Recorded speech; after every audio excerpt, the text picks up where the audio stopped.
এবং সবচেয়ে নিষ্ঠুরতম পন্থায় যারা গুম করত র্যাপিড অ্যাকশন ব্যাটালিয়নের কয়েকজন সদস্যের বিরুদ্ধে আজকে গুমের মামলার সাক্ষ্য গ্রহণ শুরু হয়েছে।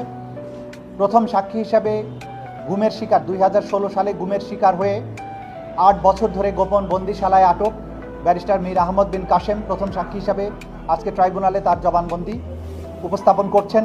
এটা এখনও চলমান আছে। এর আগে ট্রাইব্যুনালে সূচনা বক্তব্যের মাধ্যমে চিফ প্রসিকিউটর এই মামলার পটভূমি, এই মামলার বিচারের পদ্ধতি, সাক্ষ্য প্রমাণ এবং গুমের যে ভয়াবহতা সেই বিষয়টি আদালতে উপস্থাপন করেছেন। আমরা এই সূচনা বক্তব্যের মাধ্যমে দেখিয়েছি যে রাষ্ট্রীয় বাহিনীগুলোকে মার্সেনারির মতো ব্যবহার করে বাংলাদেশে গুমকে একটা সংস্কৃতিতে পরিণত করা হয়েছিল, ভিন্ন মত দমনের জন্য, প্রতিপক্ষকে শায়েস্তা করার জন্য। তারা এমন একটি সংস্কৃতি প্রতিষ্ঠা করেছিল যে চাইলেই যে কোনো সময়ে যে কোনো মানুষকে তারা নাই করে দিতে পারেন এবং এর জন্য কোথাও কাউকে জবাবদিহি করতে হয় না।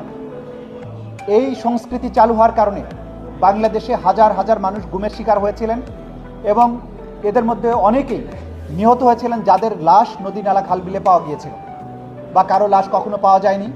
গুমের শিকারের যে পরিবারগুলো তারা অনেকেই জানেন না যে তাদের স্বজন বেঁচে আছেন কিংবা মারা গেছেন। তার স্ত্রীরা জানেন না তিনি বিধবা না সধবা, সন্তানেরা জানেন না বাবা জীবিত আছেন না মৃত, এবং মারা গিয়ে থাকলে কবে তার মৃত্যু হয়েছে, কোথায় তার